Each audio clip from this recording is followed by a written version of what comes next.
Assalamu alaikum, kids. I'm Miss Zahra, And I'm Miss Sarah. Welcome to Adventures of Muslim Kids. the podcast where kids just like you take center stage and become the storytellers. Each story is packed with fun, wild moments, and sprinkled with lessons from the Quran, the Prophet, and his family, peace be upon them. Because being a Muslim kid can be your biggest superpower. Let's hand it over to your favorite adventurers to show you how. Salam! I'm Ahmad. And I'm Zaynab. Get ready. Because the adventure starts now.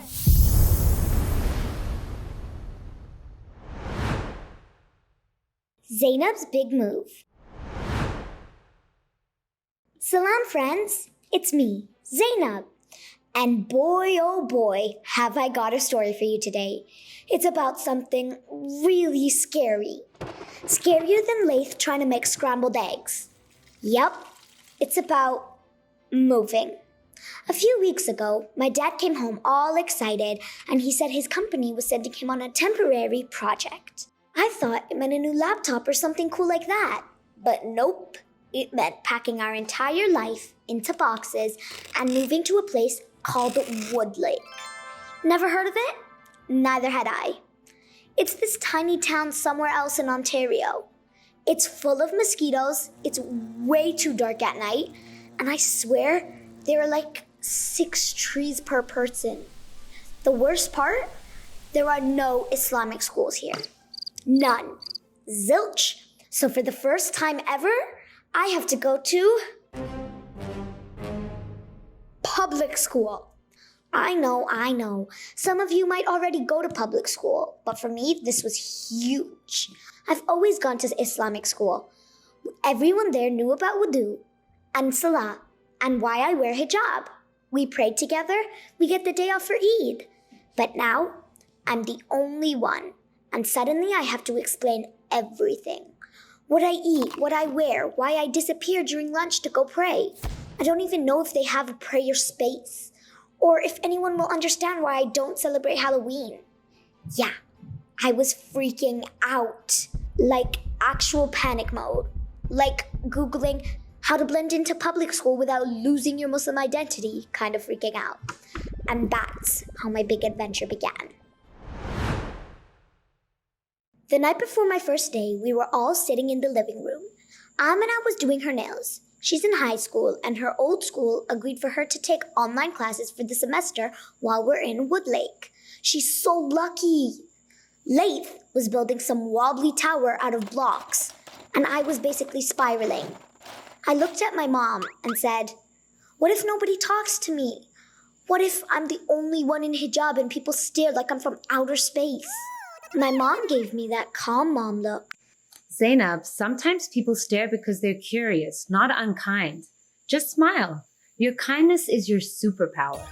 My dad added, And remember, real courage means doing something even when you're scared. Then Laith, my very wise 5-year-old brother, asked, Do you think your school has pizza day? That's Laith for you. Later that night, I lay in bed staring at the ceiling, my stomach doing flips like it was training for the Olympics. I kept imagining all the things that could go wrong. What if I forget where my classroom is? What if someone asks me why I wear hijab and I freeze? What if I trip in the hallway and everyone laughs? Even though Mom and Dad's words helped, and I knew I wasn't alone, I still felt that quiet kind of nervous. The kind that sneaks under your blanket and follows you into your dream. I whispered a little dua, pulled the covers up tight, and tried to be brave. Tomorrow was a big day, and I was going to need all the courage I could find. So the next day, it was go time. The big day. The day of ultimate newness. I barely touched my breakfast, even though Mom made heart-shaped pancakes. My palms were sweaty. I kept readjusting my hijab because I was so nervous, and I was clutching my lunchbox like it held the secrets to the universe, or at least to surviving public school. On the way there, Dad tried to give me a pep talk about being brave and smiling, but all I could hear was the thump, thump, thump of my heart in my ears. When we got to the school, everything felt huge. The hallways were louder, the kids were taller. Even the posters on the wall were confusing. I walked into my new classroom and bam! Everyone turned to look at me. Like full body turn. Some kids were mid-sip of juice boxes and just froze. I felt like I had walked in with a live chicken on my head, a sparkly one, wearing sunglasses. My feet felt like jelly. I was about to melt into the floor, make a Zaynab-shaped puzzle, and just live there forever.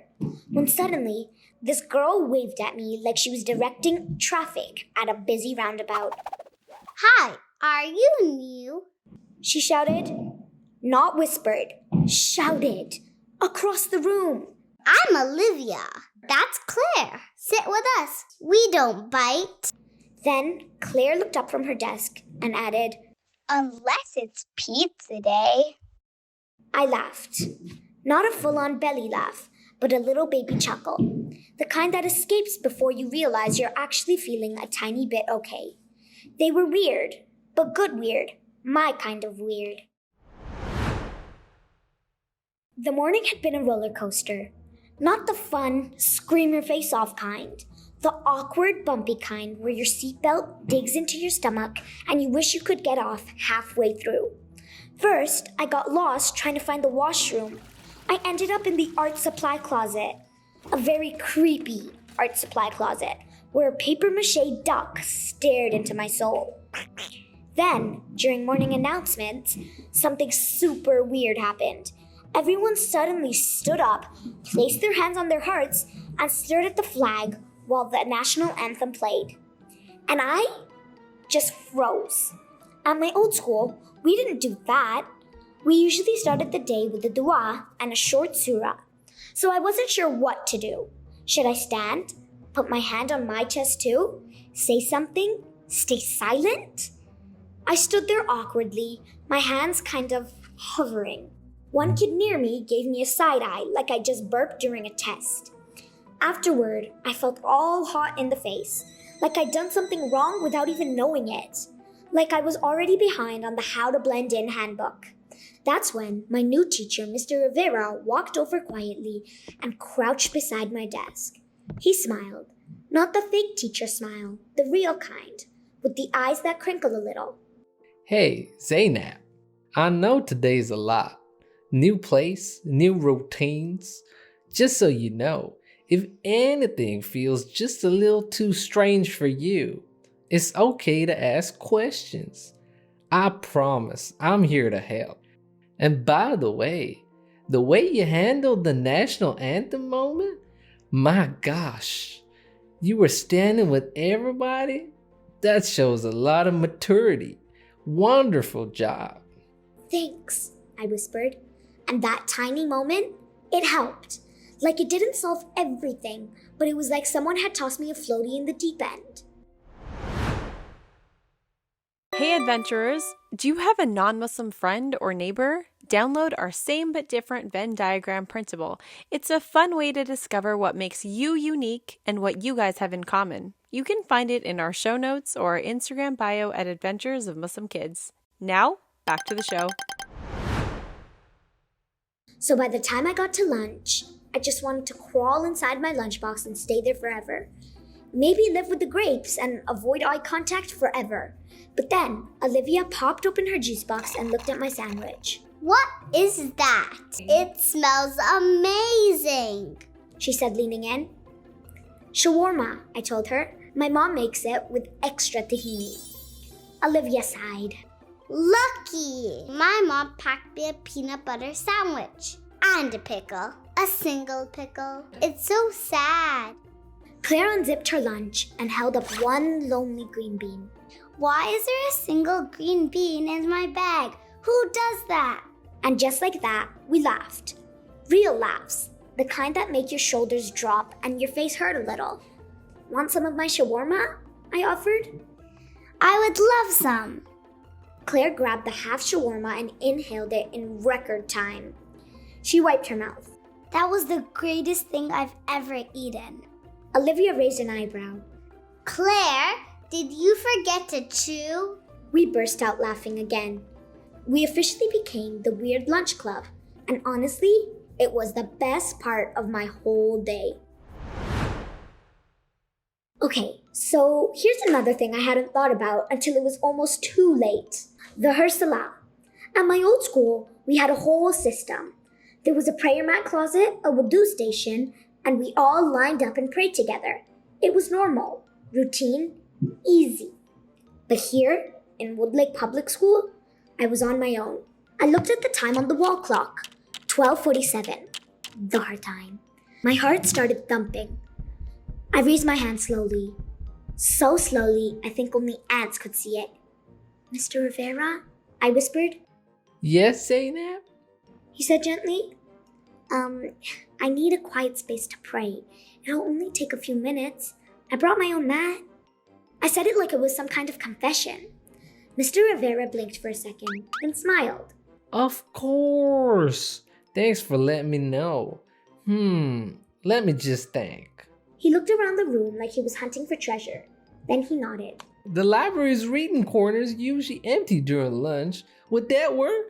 I nodded quickly, clutching my prayer mat like it was a secret map to a hidden treasure. He walked me there, and I tucked myself behind a low bookshelf near a beanbag chair shaped like a turtle. I laid out my mat, whispered Allahu Akbar, and tried to focus. But it was hard. Every time someone walked by, I imagined them peeking around the corner, whispering, "What is she doing? Is that yoga?" Halfway through the salah, I heard a loud thud. Someone had dropped a book near the shelf. I nearly forgot which rak'ah I was on, and when I finished, I just sat there for a second, my cheeks warm. And then, someone peeked around the corner.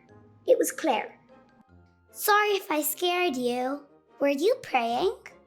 I nodded, bracing myself to come up with an explanation. Instead, she just shrugged and said, Cool.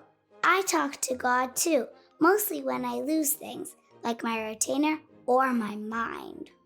We both laughed. It was still awkward, but it was less lonely. And sometimes that's all you need. That night at dinner, my dad asked, So, how was school? I poked at my rice and said, It was weird, but good weird. I think I made friends. Amina rolled her eyes and said, Told you, you're basically a friend magnet. Leif leaned over his plate and asked, Yeah, but did they have pizza day or not? Still no answer on that. Then my dad smiled and said, You know, your mom and I were so proud of you today. You did something hard with courage. That reminds me of what Allah says in the Quran. He paused for dramatic dad effect, then said gently, And whoever puts their trust in Allah, then He is sufficient for them. I looked at him. That verse sat in my heart like a warm blanket. I didn't do everything perfectly, but I did it.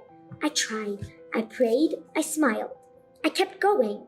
And maybe that's what matters most. Because starting something new is scary.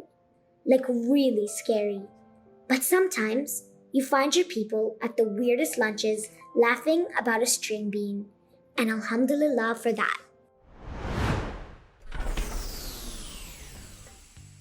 And that's a wrap for today's adventure. We hope that today's story inspired you to unlock your own Muslim kids' superpowers. And if you enjoyed today's episode, don't forget to grab your freebie. It's in the show notes and on our Instagram at Adventures of Muslim Kids. Oh, and if you love listening to this podcast, make sure to subscribe so you never miss an episode. We'll be back soon with another exciting adventure. Until next time, Assalamu alaikum wa rahmatullahi wa barakatuh.